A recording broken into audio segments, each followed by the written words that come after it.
It's a kind of an archipelago of different kinds of authorities, and in at least 40% of the West Bank, if not more, it's Israeli settlers and the Israeli army. There are areas of the West Bank now in the north, in the Jordan Valley, in Ramallah, where, except when Israel raids those areas, which they do not too irregularly, would seem to be, free of Israeli influence on first blush. But since Israel controls most of the uninhabited land and access to and from these islands of Palestinian control, nothing happens in the West Bank that is not controlled by, in some way, or influenced by Israel. In these archipelagos, however, the character of the government by the Palestinian Authority is not very high, even at its best in a place like Ramallah.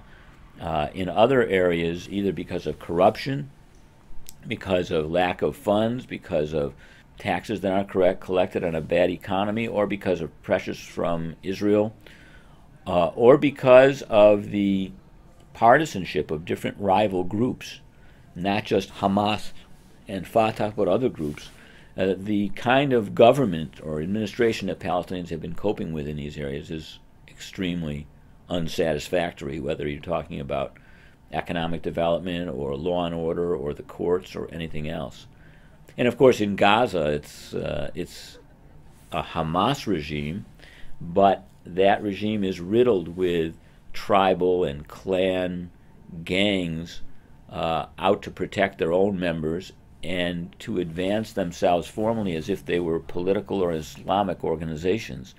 So it's an extremely complex and dangerous environment. And to say even that, talk in terms of the quality of governance or administration in these territories is itself perhaps overly optimistic.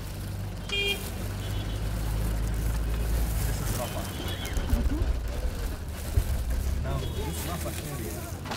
single biggest factor is the absence of any political capital that talented leaders on the Palestinian side, who do exist, could use to justify the compromises with Israel that would have to be made in order to set up a state. So what would they need to do it? What kind of political capital am I saying? They would need to be able to say, we are incorporating in the Palestinian state really what Palestinians minimally require: the whole West Bank, no settlements, and our capital in East Jerusalem.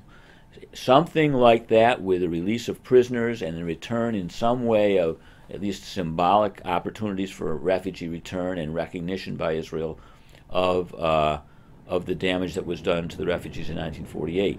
That kind of a deal could give Palestinian leaders the political capital they need to crush or contain the opposition from extremists.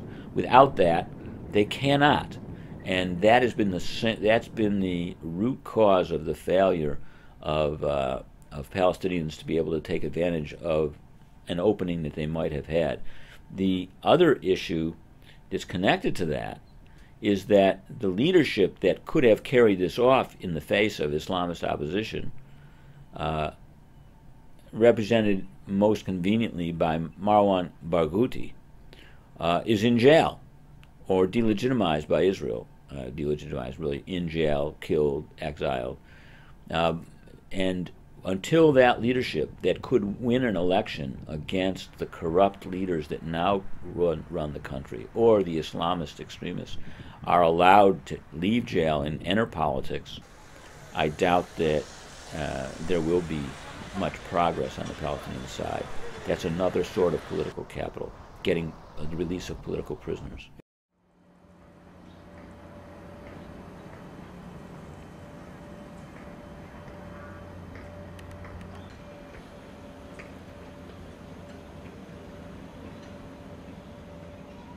I think that when Rabin and Peres first thought about what they were going to do in Oslo, it was an escape from an intifada that they couldn't control.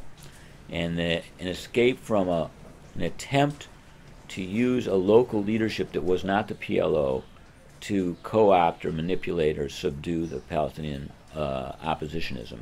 And that delegation, it was called the internal delegation, would not do it, was not strong enough to compromise. So the Israeli leadership went to the PLO, said, and it made a deal that in their minds was something like this: we'll bring you back with tens of thousands of your cronies to the West Bank and Gaza, and we will set you up as a government. And we know you'll probably be cruel and corrupt, but you'll be the government, and we will actually subsidize you. It's not that we want you to be corrupt and ineffective. In fact, we want you to effectively rule these areas. We don't want to have to imprison and torture people, but if you have to do it, fine, because you're getting to rule this country because you'll do what we want there, and you won't make demands that we won't accept. Arafat and his group were partly ready to do that, but they needed a minimum. They needed Israeli evacuation of the West Bank and Gaza, and they needed the settlements gone. And Israel wouldn't do that. So then even Arafat and his thugs were not able to keep their side of the bargain, and nobody got what they wanted.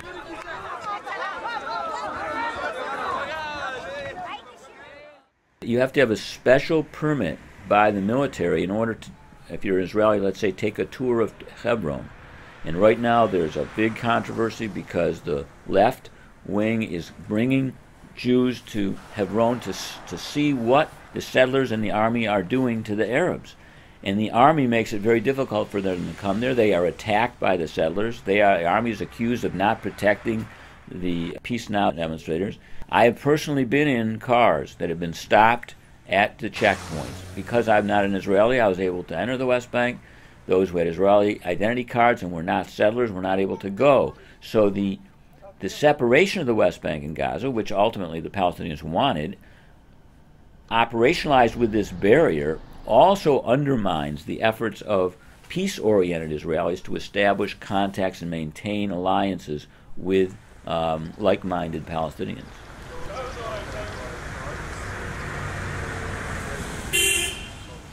Israel is a society that for decades has not known what to do with the territories, even though it has known that whatever happens to the territories will decide Israel's future.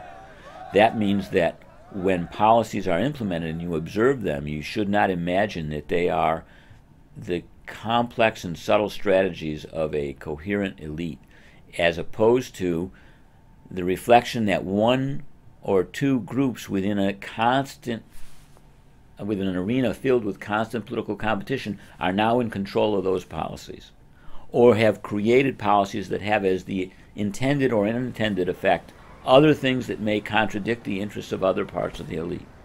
So the general building of the security barrier was first something that came out of the left and was opposed by Ariel Sharon and the right because it interfered with the idea of absorbing the territories in Israel. But one consequence of doing it is splitting the peace movement. Well, that's just the fact that unintended consequences in politics are often more important than the intended consequences. I think the key issue is the settlements, because the settlements stand for the absolutist and a very strong commitment of a 25% to 30% of the Israeli Jewish population that does not believe under any circumstances that these territories should be relinquished, even if it means overthrowing the government.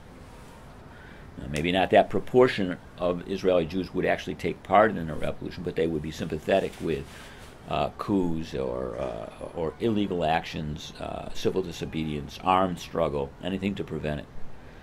So that's really the problem. Once that logjam is broken, all kinds of formulas are available to deal with the refugee issue, the issue of the narrative of what happened in 1948, issue of land swaps, or the issue of Jerusalem. But that fundamental question of, are you going to actually let non-Jews rule and decide on who gets to use the land of the West Bank, that's really the key issue.